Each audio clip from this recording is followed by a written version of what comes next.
Hello everyone. तो हम लोग शुरू करने जा रहे हैं बैलेंस ऑफ पेमेंट्स वाले चैप्टर को। आइए समझते हैं बैलेंस ऑफ पेमेंट्स क्या कहता है। बैलेंस ऑफ पेमेंट एक ऐसा समरी स्टेटमेंट होता है जिसमें हम लोग वो सारे मॉनेटरी या इकोनॉमिक ट्रांजैक्शंस को रिकॉर्ड करते हैं जो एक देश और रेस्ट ऑफ द वर्ल्ड के बीच में हो रहे होते हैं। क्या होता है बीओपी? बीओपी का मतलब होता है एक ऐसा स्टेटमेंट जिसमें मॉनेटरी ट्रांजैक्शंस रिकॉर्ड होंगे domestic country and rest of the world के बीच में। As simple as it could be. अब सर मॉनेटरी ट्रांजैक्शंस वर्ड का मतलब क्या होता है ना, मॉनेटरी ट्रांजैक्शन बोल लो, मॉनेटरी ट्रांजैक्शन वर्ड बोल लो, या फिर तुम इसको इकोनॉमिक ट्रांजैक्शन वर्ड बोल लो। ये मॉनेटरी ट्रांजैक्शन और इकोनॉमिक ट्रांजैक्शन वर्ड का मतलब क्या होता है सर? समझना मेरी बातों को ध्यान से। मॉनेटरी ट्रांजैक्शन या इकोनॉमिक ट्रांजैक्शन चार पार्ट में डिवाइडेड है। कितने पार्ट में डिवाइडेड है? चार। पहले पार्ट का नाम है विजिबल ट्रेड्स। पहले पार्ट का नाम है सर विजिबल ट्रेड्स। दूसरे पार्ट का नाम है इनविजिबल ट्रेड्स। दूसरे पार्ट का नाम क्या निकलेगा सर? Invisible trades. तीसरे पार्ट का नाम हमारे सामने क्या निकल के आएगा सर? Real assets. राइट। और चौथे पार्ट का नाम हमारे सामने क्या निकल के आएगा सर? Financial assets. मैं सारी चीजें आपको अभी समझाऊंगा, चिंता की बात नहीं है। मैं गारंटी देता हूँ, अगर आप मेरी वीडियो खाली से सुन लोगे ना और देख लोगे, मैं गारंटी दे रहा हूँ, गारंटी। आपने जितना अपने रेगुलर क्लास में नहीं पढ़ा होगा उतना आपको इस रिवीजन वीडियो में समझ आएगा। सर ये रिवीजन वीडियो है? हमें लगा ये रिवीजन वीडियो नहीं, रेगुलर क्लास है। मैंने पहले ही बोला था। बस ध्यान से सुनते जाओ। बीओपी ट्रांजैक्शन का मतलब क्या होता है? बीओपी का मतलब एक ऐसा स्टेटमेंट जहां पर सारे मॉनेटरी ट्रांजैक्शन इकोनॉमिक ट्रांजैक्शन को रिकॉर्ड करते हैं जो एक देश यानी डोमेस्टिक कंट्री और रेस्ट ऑफ द वर्ल्ड के बीच में हो रहा है। अब मॉनेटरी ट्रांजैक्शन कितने तरीके का होता है? चार। Visible, invisible, real assets, financial assets. Right. Yes sir. Sir visible trades का मतलब क्या है? विजिबल ट्रेड्स का मतलब होता है गुड्स। बेसिकली विजिबल ट्रेड्स में क्या आते हैं? गुड्स। क्योंकि आप गुड्स को एक देश से दूसरे देश में आते हुए देख सकते हो ना। हाँ जी सर। लेट से ये हमारा इंडिया का मैप है, राइट। ये हमारा इंडिया का मैप है। कोई बुरा नहीं मानेगा, मैं पढ़ाने के लिए बना रहा हूँ तो फास्ट बना रहा हूँ, ठीक है। लेट से ये हमारा इंडिया का मैप है। इस जगह पे J&K है, जम्मू एंड कश्मीर है। और लेट से इस जगह पे हमारा गुजरात या मुंबई पोर्ट है। बाहर से कुछ माल आ रहा है, बाहर से इंडिया में कुछ माल आ रहा है, कोई गुड्स आ रहा है, तो क्या ये बॉर्डर क्रॉस होते हुए हमें नहीं दिखेगा? बिल्कुल दिखेगा सर। बॉर्डर क्रॉस होते हुए तो हमें दिखेगा ही। यानी कि जो आपका गुड्स है वो चाहे एयरवेज के थ्रू आए, वाटरवेज के थ्रू आए, या फिर रोडवेज के थ्रू आए। अगर वो आपको रोड क्रॉस होते हुए, पानी का जहाज या फिर हवाई जहाज क्रॉस होते हुए दिख रहा है तो उसको विजिबल ट्रेड्स बोलेंगे। Sweet and simple. Yes sir, logical बात करी आपने, मैंने कोई इलॉजिकल बात नहीं करी। मैंने कॉमन सेंस की बात करी। अगर कहाँ कहीं पे हमें कुछ क्रॉस होते हुए दिख रहा है तो वही है वो विजिबल ट्रेड्स है जिसमें गुड्स आएंगे। इनविजिबल ट्रेड्स में क्या आता है? इनविजिबल ट्रेड्स में बेसिकली सर्विसेज आते हैं। इनविजिबल ट्रेड्स में बेसिकली सर्विसेज आते हैं, पेमेंट्स आते हैं। फैक्टर सर्विसेज, फैक्टर पेमेंट, आपने मैक्रो इकोनॉमिक्स चैप्टर 2 में पढ़ा होगा। फैक्टर सर्विसेज का मतलब क्या होता है सर? आपने कहीं पर जाकर मेहनत करी, आपने कहीं पर जाकर मेहनत करी, वो आपका फैक्टर सर्विसेज है। फैक्टर पेमेंट क्या होता है? आपको पेमेंट मिली, जैसे मैं ये वीडियो यूट्यूब पे डाल रहा हूँ, आज नहीं तो कल शायद चैनल मोनेटाइज हो जाएगा। मोनेटाइज होने के बाद मुझे कुछ पेमेंट्स आनी शुरू हो जाएंगी, अगर आपकी दुआ आपका आशीर्वाद रहा तो, या आपका साथ रहा तो वहां से जो यूट्यूब मुझे पेमेंट भेजेगा, तो तुम लोग क्या मतलब खड़े रहोगे ऐसे, मतलब वो लेके मछली वाला पकड़ने वाला, चिड़िया पकड़ने वाला, अरे रुको रे सर का डॉलर आने वाला है, पकड़, अरे आया रे आया, धट पकड़ पकड़ पकड़, ऐसे पकड़ोगे क्या तुम लोग? नहीं सर। यानी सर्विसेज सर, सर्विसेज क्या हो सकता है? लेट से मैंने जापान से कोई मशीन मंगवाई थी, वो खराब हो गई, तो मैंने ना वीडियो कॉल के थ्रू उस मशीन को कैसे ठीक करना है मैंने सीख लिया। माइनर दिक्कतें थी तो वैसे सीख लिया। तो जापानीज लोगों ने सर्विस दी, पेमेंट आया, या रशियन लोगों ने सर्विस दी। खैर मजाक से हट के। तो विजिबल ट्रेड मतलब गुड्स, और इनविजिबल ट्रेड मतलब सर्विसेज या फिर पेमेंट्स। दो देशों के बीच में, हमेशा याद रखना, विजिबल ट्रेड्स की बात हो रही है तो दो देशों के बीच में हो रही है, यानी domestic country and rest of the world के बीच में। सेम गोज विथ हमारा invisible trades also, visible trades also, right. अभी जो मैं रियल एसेट और फिनेंशियल एसेट पढ़ाऊंगा ये भी दो देशों के बीच की बात है, समझना। रियल एसेट का मतलब क्या होता है? रियल एसेट का मतलब होता है लैंड एंड बिल्डिंग। लेट से मैंने दुबई में जमीन जायदाद खरीद लिया, ठीक है, बुर्ज खलीफा में मैंने अपना एक फ्लैट खरीद लिया। मैं तो इंडिया में रहता हूँ, मैंने बुर्ज खलीफा में खरीदा, या मैंने लंदन में खरीदा, या कहीं पर भी कुछ खरीदा, तो वो मेरे लिए क्या हो जाएगा? Real asset. दो देशों के बीच में ट्रांजैक्शन हो गया। फिनेंशियल एसेट्स क्या होता है? मैंने बाहर की कंपनियों के शेयर खरीद लिए या बाहर वालों ने हमारी कंपनियों के शेयर खरीद लिए, मतलब फिनेंशियल एसेट्स में इन्वेस्ट करने, जैसे शेयर, डिवेंचर, बॉन्ड्स, ईटीसी, इन सब में जब इन्वेस्टमेंट होता है उसको हम लोग बोलते हैं फिनेंशियल एसेट्स। एक बार फिर से सुन लो, मॉनेटरी ट्रांजैक्शन, इकोनॉमिक ट्रांजैक्शन किसको बोलते हैं सर? चार तरीके का, visible, invisible, real, financial. Visible trades मतलब गुड्स, इनविजिबल मतलब सर्विसेज या पेमेंट, रियल मतलब लैंड एंड बिल्डिंग, और फिनेंशियल एसेट्स मतलब शेयर, डिवेंचर, बॉन्ड्स एक्सेट्रा। ठीक है। अब मैं आपको एक ट्री बना रहा हूँ यहाँ पर आपके लिए। जैसे जैसे मैं ट्री बनाऊंगा वैसे वैसे आपको बस समझना है, आपको अपनी बुद्धि नहीं लगानी है, बस एक बार समझ लो। बैलेंस ऑफ पेमेंट क्या होता है? बैलेंस ऑफ पेमेंट स्टेटमेंट होता है जहां पर डोमेस्टिक ट्रांजैक्शन, डोमेस्टिक कंट्री और रेस्ट ऑफ द वर्ल्ड के बीच का मॉनेटरी ट्रांजैक्शन रिकॉर्ड होता है। ये कितने पार्ट में डिवाइडेड है सर? ये तीन पार्ट में डिवाइडेड है। पहला होता है आपका करेंट अकाउंट, दूसरा होता है आपका कैपिटल अकाउंट। पहला हो गया करेंट अकाउंट, दूसरा हो गया कैपिटल अकाउंट, और तीसरा हमारा क्या निकल के आता है सर? Official reserve account. तीसरा हमारा क्या निकल के आएगा? Official reserve account. समझो मेरी बात को ध्यान से। करेंट अकाउंट में कौन कौन से ट्रांजैक्शंस रिकॉर्ड होते हैं? सर करेंट अकाउंट ट्रांजैक्शंस एक ऐसे ट्रांजैक्शंस होते हैं, बस सुनते रहना। करेंट अकाउंट ट्रांजैक्शंस एक ऐसे ट्रांजैक्शंस होते हैं जिनको करने के कारण डोमेस्टिक कंट्री और रेस्ट ऑफ द वर्ल्ड के बीच में एसेट लायबिलिटी में कोई भी चेंजेस नहीं आता है। क्या बोला मैंने?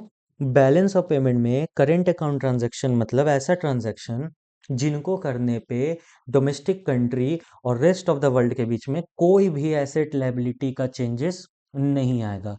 कैपिटल अकाउंट ट्रांजैक्शंस क्या होते हैं? कैपिटल अकाउंट ट्रांजैक्शन का मतलब होता है अगर इन ट्रांजैक्शंस को हमने किया, या तो हमारी एसेट चेंज हो सकती है या फिर हमारी लायबिलिटी चेंज हो सकती है with respect to rest of the world. Video record हो रही है ना? हाँ हो रही है। मैंने क्या बोला? बीओपी का मतलब होता है एक स्टेटमेंट जिसमें दो देशों के बीच के मॉनेटरी ट्रांजैक्शन को लिखते हैं। करेंट अकाउंट में कौन से ट्रांजैक्शंस लिखाएंगे? जिनके कारण एसेट लायबिलिटी में कोई भी चेंजेस नहीं आएगा। कैपिटल अकाउंट में कौन से ट्रांजैक्शंस लिखाएंगे? जिनके कारण एसेट लायबिलिटी में चेंजेस आएगा। और ऑफिशियल रिजर्व अकाउंट क्या होता है? थोड़ी सी देर में इसको बात करते हैं। पहले मैंने जितना पढ़ा है एक बार बुक से देख लेते हैं ताकि आप लोग वो मत हो जाओ, क्या कहते हैं उसको, इवापोरेशन ना स्टार्ट हो जाए आपके लाइफ में कि सर ने कितना कुछ पढ़ा दिया। तो देखो मैंने आपको ये डेफिनेशन समझाया, फिर मैंने आपको मॉनेटरी या इकोनॉमिक ट्रांजैक्शन का मतलब समझाया। देखो इसके कंपोनेंट तीन है, current account, capital account, official reserve account. Economic transactions का मतलब क्या होता है? मर्चेंडाइज मतलब गुड्स, इनविजिबल मतलब services, transaction leading to change in the ownership of asset vis a vis मतलब रेस्ट ऑफ द वर्ल्ड। या तो ऐसे ट्रांजैक्शंस जिनके कारण हमारे देश के एसेट्स का ओनरशिप चेंज हो गया या बाहर वालों के देश के एसेट्स का ओनरशिप चेंज हो गया। देखो साफ साफ लिखा हुआ है, current account records receipt and payment, वैसे receipts of payment of foreign exchange of a country on account of such transaction which do not, ये नॉट बड़ा हॉट है, which do not affect asset liability status of a country in relation to rest of the world. यानी कि आपका asset liability rest of the world के साथ changes नहीं खाएगा। कब? जब आप करेंट अकाउंट ट्रांजैक्शन करो। इसके कंपोनेंट क्या है sir? Export and import of goods, export and import of services, दोनों आएगा, फैक्टर, नॉन फैक्टर और करेंट ट्रांसफर। ठीक है। अगर मैं आपको यहाँ पर इस टेबल को यानी इस ट्री को कंप्लीट करके दिखाऊं, आप इस ट्री को मेरे साथ बना सकते हो अपने किसी भी पेजेस पे। जिन जो मेरे स्टूडेंट्स हैं उनका प्रैक्टिस हो जाएगा, जो मेरे स्टूडेंट नहीं है वो कम से कम इस ट्री को देखेंगे ना तो 90% आपका चैप्टर कंप्लीट हो जाएगा। तो करेंट अकाउंट के अंदर कितनी बातें बाबू? करेंट अकाउंट के अंदर ये पेन इतना पतला क्यों है भाई? मोटा ही तो है। हम्म। करेंट अकाउंट के अंदर सर तीन बातें, करेंट अकाउंट के अंदर कितनी बातें हैं सर? तीन। पहला है export and import of goods, दूसरा है export and import of services, और तीसरा है sir current transfer. Current transfer मैं आपको बताऊंगा। एक्सपोर्ट इंपोर्ट ऑफ गुड्स आप समझ गए, मैंने अभी आपको ऊपर समझाया था। एक्सपोर्ट इंपोर्ट ऑफ सर्विस भी आपको पता ही होगा, जैसे factor service, non factor service, right? ये आपको मालूम होगा। सर एक्सप्लेन कर दो बेटा, रिवीजन चल रहा है। चलो फिर भी सुन लो। फैक्टर सर्विस मतलब मुझे यूट्यूब पेमेंट करता है, चलो यूट्यूब क्यों, लेट से मैं अमेजोन में काम करता हूँ तो मैं अमेजोन को फैक्टर सर्विस दे रहा हूँ। लेट से मैं सॉफ्टवेयर इंजीनियर हूँ फॉर एग्जांपल, मैं अमेजोन का सॉफ्टवेयर अपडेट करता हूँ इंडिया में बैठ के, वर्क फ्रॉम होम है। अमेजोन मुझे सैलरी भेजता है, फैक्टर सर्विसेज के बदले factor payment, common sense. Non factor service मतलब भगवान न करे टचवुड मेरी तबीयत थोड़ी सी खराब होगी इन द सेंस खांसी बुखार हो गया, मैंने डॉक्टर से दवाई ली, मैं ठीक भी हो गया। फिर जब खांसी बुखार की जो मेरा बिल फटा वो लेट से 2,000 रुपये का फटा, मैंने उसको बोला अमेजोन को कि अमेजोन भैया ऐसा ऐसी बात है, अमेजोन ने मुझे वो 2,000 रुपये का बिल रीइम्बर्स कर दिया। इंश्योरेंस सर्विसेज, बैंकिंग सर्विसेज, यहाँ पे मोस्टली सैलरी आता है, और यहाँ पर आपका मोस्टली आएगा इंश्योरेंस, बैंकिंग, ईटीसी, ये सारी सर्विसेज होती हैं। करेंट ट्रांसफर का मतलब क्या है, लेट से आप दुबई में रहते हो, आप एक ट्रेडर हो, आप दुबई में रहते हो, आपकी मम्मी जो है वो गया बिहार या फिर पटना में रहती हैं कहीं पे, या दिल्ली में रहती हैं, आप दुबई से अपनी मम्मी को कुछ पैसे भेजते हो। करेंट ट्रांसफर मतलब एक तरफा। सर हम लोग पढ़ने आए थे, आपने एक तरफा प्यार याद दिला दिया, नहीं बेटा नहीं, पढ़ाई करो। करेंट ट्रांसफर मतलब आप बाहर रहते हो, आपने एक तरफा पैसा भेजा जिसके बदले आपको कुछ नहीं चाहिए। आप क्या बोलोगे, मम्मी मैंने पैसा भेजा, चलो पोछा लगाओ, चलो ये करो, क्या यार। एक बार कमेंट सेक्शन में लिख दो माँ I love you, comment section में लिख दो। सर हो गया, इतना हमारा कंप्लीट हो गया सर। करेंट अकाउंट ट्रांजैक्शंस इतना ही था जहाँ तक मुझे लगता है। जैसे export and import of goods को बोला जाता है मर्चेंडाइज या विजिबल ट्रेड, मैंने आपको बताया। इनविजिबल में नॉन फैक्टर सर्विस और करेंट ट्रांसफर आता है। अच्छा, माफ़ करियो बाबू, मैंने शायद कुछ गड़बड़ कर दी इधर। जो मैंने यहाँ पर ये निकाला है ना, मुझे इरेज करना पड़ेगा, ये एक्चुअली यहाँ से नहीं है, ये वाला यहाँ से है। सर आपने तो इरेज कर लिया, हम लोग कैसे करें? कर लो ना, हो जाएगा ना, सॉरी ना। चलो अब आगे बढ़ते हैं हम लोग। बैलेंस ऑफ ट्रेड और trade balance is equal to export of merchandise minus import of merchandise, common sense. Balance of trade कैसे निकलेगा या ट्रेड बैलेंस कैसे निकलेगा, आपने एक्सपोर्ट करा 100 करोड़ का, आपने इंपोर्ट करा 90 करोड़ का, तो आपका ट्रेड बैलेंस 10 करोड़ आ गया। Sweet and simple. Current account balance कैसे निकलेगा, trade balance plus invisible balance, common sense था सर। अब सुनो, कैपिटल अकाउंट ट्रांजैक्शन मैंने आपको बताया ऐसा पेमेंट या फिर रिसीट होता है फॉरेन एक्सचेंज का, एक देश से लेकर दूसरे देश के बीच में, जो इम्पैक्ट करेगा asset liability status of a country with the rest of the world. आओ मैं आपको यहाँ पर इसी टेबल को कंटिन्यू करके दिखाता हूँ, सॉरी। यहाँ पर से एक लाइन निकलेगी जिसमें हम लिखेंगे बोरोइंग्स, ठीक है जी। एक और लाइन निकलेगी जिसमें हम लोग लिखेंगे इन्वेस्टमेंट्स। ऐसी तो एसेट लायबिलिटी में चेंजेस आएगा, या तो आप उधार लोगे दोगे, या तो आप इन्वेस्ट करोगे हटाओगे। सर इन्वेस्टमेंट तो वहां चल गया ना सर, लैंड बिल्डिंग हमने खरीद ली, हाँ वो है, तो वही तो यहाँ पे आ रहा है। वेट करो, रुको जरा, सब्र करो। चलो देखो, समझना मेरी बातों को ध्यान से। मान लो आपने उधार लिया, मान लो आपने उधार लिया, तो उधार लेने का दो रास्ता, एक्सटर्नल कमर्शियल बोरोइंग और दूसरा है external assistance. External commercial borrowing क्या कहता है, एक्सटर्नल कमर्शियल बोरोइंग हमसे ये कहता है कि जो मार्केट रेट चल रहा है ना दो देशों के बीच में, मार्केट रेट यानी कि लेट से आईएमएफ इंटरनेशनल मॉनेटरी फंड या डब्ल्यूबी वर्ल्ड बैंक ने बोला कि जब भी कोई देश आपस में ट्रांजैक्शन करेगा 13% पे करेगा। एक्सटर्नल कमर्शियल बोरोइंग मतलब मार्केट रेट पे लोन का लेन देन करना। एक्सटर्नल असिस्टेंस मतलब कुछ राहत मिल जाना, लेट से 10% पे, तो राहत मिल गया ना 3% का, इसको कहा जाता है राहत, एक्सटर्नल असिस्टेंस। फिर से, बोरोइंग्स कैपिटल अकाउंट में दो मेजर कंपोनेंट हैं, बोरोइंग और इन्वेस्टमेंट। बोरोइंग के कितने पार्ट, दो। पहला एक्सटर्नल कमर्शियल बोरोइंग जो क्या कहता है मार्केट रेट पे पैसा उठाया, दूसरा एक्सटर्नल असिस्टेंस जो कहता है थोड़ा कंसेशनल रेट पे पैसा उठाया, कंसेशनल रेट पे पैसा उठाया, मक्खन सर। अब इन्वेस्टमेंट्स कितने तरीके का होता है, अगेन दो तरीके का होता है। पहला इन्वेस्टमेंट क्या होगा, एफआईआई, दूसरा इन्वेस्टमेंट क्या होगा, एफडीआई। एफआईआई को हम लोग क्या बोलते हैं सर, एफआईआई को हम लोग पोर्टफोलियो इन्वेस्टमेंट बोलते हैं, क्या बोलते हैं बाबू, पोर्टफोलियो इन्वेस्टमेंट बोलते हैं। और एफडीआई को हम लोग डायरेक्ट इन्वेस्टमेंट बोलते हैं। ध्यान से सुनना, एक ही बार बोलूंगा, सिर्फ एक बार। मान लो जेफ बेजोस ने रिलायंस कंपनी का शेयर खरीद लिया, ठीक है, या फिर जेफ बेजोस ने, जो जेफ बेजोस कौन है सर, जेफ बेजोस बेटा अमेजोन का अमेजोन का फाउंडर है, सीईओ अब नहीं रहा, वो अमेजोन का फाउंडर है। तो जेफ बेजोस ने, अमेजोन के मालिक ने रिलायंस का शेयर खरीद लिया, तो वो हो गया एफआईआई, यानी उसने पोर्टफोलियो क्रिएट किया, यानी कि उसने इन्वेस्टमेंट किया हमारे देश के शेयर्स में। बट जेफ बेजोस ने यहाँ पर आकर अमेजोन का वेयर हाउस खोला, शोरूम खोला, पता नहीं क्या क्या किया, तो वो हमारा कहलाएगा एफडीआई। एक और एग्जांपल सुन लो। सर आपने बोला था एक ही बार बोलेंगे, तुम लोग से प्यार करते हैं ना, इसलिए एक और एग्जांपल लेट से, जो एलॉन मस्क है, उसने, जो टेस्ला का मालिक है, उसने रिलायंस का, आईटीसी का, टाटा का, ऐसे ऐसे इंडियन कंपनीज का शेयर खरीदा, पोर्टफोलियो इन्वेस्टमेंट। लेकिन उसने यहाँ के सीधा फैक्ट्री सेटअप करी, जैसे एप्पल आईफोन ने भी करा अभी। टाटा कह रहा हूँ, टेस्ला ने आके फैक्ट्री सेटअप कर दी, फैक्ट्री खड़ी की, शोरूम खोला, सर्विस सेंटर खोला, तो वो गया एफडीआई। मतलब डायरेक्ट पैसा लगा रहे हो तो एफडीआई, कंपनीज के थ्रू, इंडियन कंपनीज के थ्रू लगा रहे हो तो एफआईआई। देखो वही बात यहाँ पे लिखा हुआ है। कंपोनेंट में कितनी बातें हैं, मेजर दो है, इन बोरोइंग और इन्वेस्टमेंट। मैंने शायद वहाँ इन्वेस्टमेंट लिख दिया था, फॉरेन इन्वेस्टमेंट कर लेना। एनआरआई डिपॉजिट, बैंकिंग कैपिटल और शॉर्ट टर्म डेट, तुरंत सुन लो। एनआरआई डिपॉजिट मतलब ऐसा व्यक्ति जो नॉन रेसिडेंट ऑफ इंडिया है, लेकिन उसका कुछ ना कुछ एफडी वगैरह इंडिया में रखा हुआ है, तो वो हमारे लिए क्या कहलाएगा, एनआरआई डिपॉजिट। एसेट है ना बैंक के पास, एफडी है तो, सब बैंक के पास एसेट है।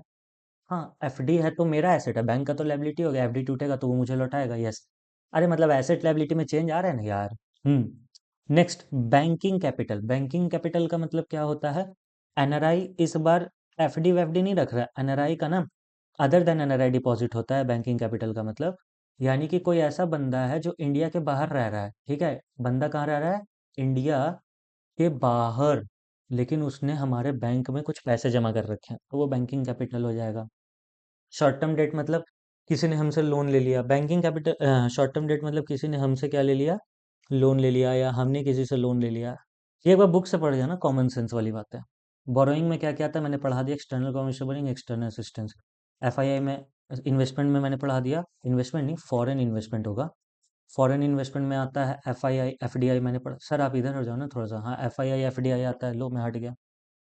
अब सुनो, कैपिटल अकाउंट बैलेंस शो करता है net capital flow, positive balance बताता है कि इनवर्ड फ्लो है, और निगेटिव बैलेंस रहेगा, पॉजिटिव बैलेंस बताता है कि इनवर्ड फ्लो ज़्यादा है as comparison to outward flow, negative balance बताता है कि इनवर्ड फ्लो कम है of capital as comparison to outward flow.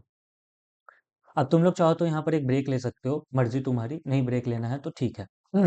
और पहले ऑटोनोमस और एकोमोडेटिंग आइटम्स को खत्म कर देते, छोटा सा टॉपिक है। ऑटोनोमस आइटम का मतलब होता है वैसा बीओपी ट्रांजैक्शन जो हुआ ही इसलिए क्योंकि हमको प्रॉफिट कमाना था, और इनको हम लोग इन्हीं के कारण डेफिसिट और सरप्लस होता है बीओपी में, इनको कहा जाता है अबव द लाइन आइटम्स। क्यों सर, अभी सिखाऊंगा। अकोमोडेटिंग आइटम्स का मतलब होता है ऐसा बीओपी ट्रांजैक्शन जो डिटरमाइन इसलिए नहीं करा गया कि हमको प्रॉफिट कमाना है, ये इसलिए किया गया ताकि बीओपी के सरप्लस या डेफिसिट को करेक्ट किया जाए, इसको बोला जाता है below the line item. Sir बीच में टॉपिक्स छूट गए मैं जानता हूँ, बट एक बार इसको देख लो ना। जैसे देखो, current account balance, capital account balance, जो भी हमारा, ये हो गया करेंट अकाउंट बैलेंस, ये हो गया हमारा कैपिटल अकाउंट बैलेंस। या फिर एक काम करूं, इंग्लिश मैंने पढ़ दी, चलो माफ करना आपका समय खाया मैंने, अब मैं आपको एक चीज पढ़ा देता हूँ, ओवरऑल बैलेंस। ओवरऑल बैलेंस क्या होता है सर, ओवरऑल बैलेंस, माफ कर दो, मैं पता है मैं भटक गया था, but let it be, sorry.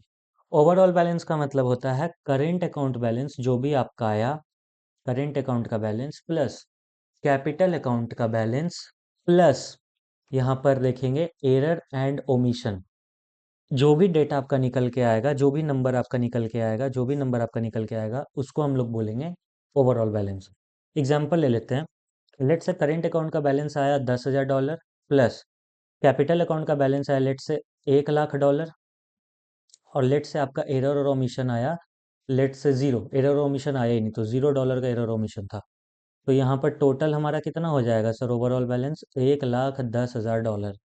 यही ओवरऑल बैलेंस को हम लोग कहाँ पर ट्रांसफर कर देते हैं, transfer to, sir official reserve account. Official reserve account किसका पार्ट होता है, ऑफिशियल रिजर्व अकाउंट आरबीआई का पार्ट होता है।